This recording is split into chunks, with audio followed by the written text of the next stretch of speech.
GST portal पे कल रात एक अपडेट आई है।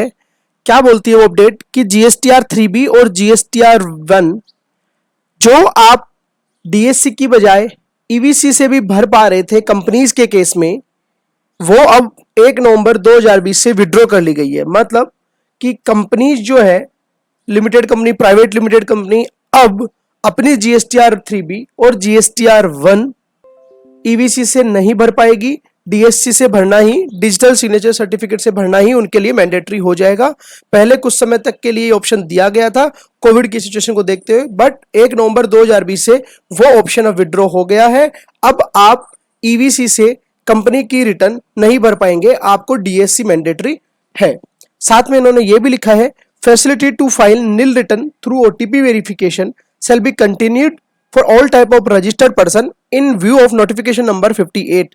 तो जो नोटिफिकेशन नंबर 58 आया था जिसमें कहा गया था कि अगर आपकी नील की रिटर्न है तो आप ओटीपी के थ्रू भी भर सकते हो, ओटीपी वेरिफिकेशन के थ्रू भी भर सकते हो। ओटीपी वेरिफिकेशन का मतलब यहाँ ये नहीं कि आपको पोर्टल पे लॉगिन करके ईवीसी के थ्रू भरना है। ओटीपी वेरिफिकेशन के का मतलब था कि आप एसएमएस के द्वारा, मोबाइल के द्वारा एसएमएस भेज के वो एक ओटीपी आता था, उसका वेरिफिकेशन करके भी आप रिटर्न भर सकते हो। तो अगर आपकी नील की रिटर्न है और आप किसी भी प्रकार के रजिस्टर्ड पर्सन हो, चाहे कंपनी हो या नहीं हो, आप ओटीपी वेरिफिकेशन के थ्रू भर सकते हो। अगर आपको डाउट है नोटिफिकेशन नंबर 58 पे, तो मैं आपको नोटिफिकेशन नंबर 58 पे लेके चलता हूं।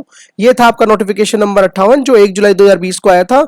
इसमें इन्होंने एक रूल इंसर्ट किया था, सब्स्टिट्यूट किया था पुराने रूल को 67A। इसमें कहा था उन्होंने कि अगर जीएसटीआर 3B और जीएसटीआर 1 आपकी नील की है तो आप रिटर्न भर सकते हो।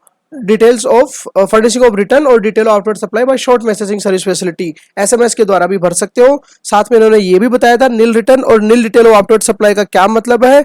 तो इसका मतलब इन्होंने ये बताया था, देयर शैल बी नील और no entry in the all tables in 3B और जीएसटीआर 1 एज द केस में भी। 3B और जीएसटीआर 1 की किसी भी टेबल में किसी भी प्रकार की कोई एंट्री नहीं है। मेरे ऐसा नहीं है कि टेक्स्ट नहीं बन रहा, किसी भी टेबल में कोई एंट्री ही नहीं है, ना इनपुट है ना आउटपुट है, कुछ भी नहीं है, ना डेबिट नोट ना क्रेडिट नोट, कुछ भी नहीं है, तो वो नील मानी जाएगी। ये फैसिलिटी ऑप्ट करने के लिए, एसएमएस वाली फैसिलिटी ऑप्ट करने के लिए। तो अगर नील की है तो जीएसटीआर 1 जीएसटीआर 3 भी आप ओटीपी वेरिफिकेशन मोबाइल एसएमएस के थ्रू भी भर सकते हो, चाहे कंपनी हो चाहे नॉन कंपनी एसईसी हो। बट अगर आप कंपनी एसईसी हो तो 1 नवंबर 2020 से डीएससी आपके लिए अब 100% वापस से मैंडेटरी हो जाएगा। जो मार्च से पहले की पोजीशन थी वही पोजीशन अब रीस्टोर हो जाएगी। मुझे उम्मीद है आपको ये अपडेट पसंद आई होगी दोस्तों। चैनल को सब्सक्राइब कर लीजिए, लाइक कर दीजिए, बेल आइकन पर क्लिक करना ना भूलें। ऐसे ही लेटेस्ट वीडियो, लेटेस्ट नोटिफिकेशन हमारे चैनल पे आती रहेगी। Thank you so much. जय हिंद, जय भारत।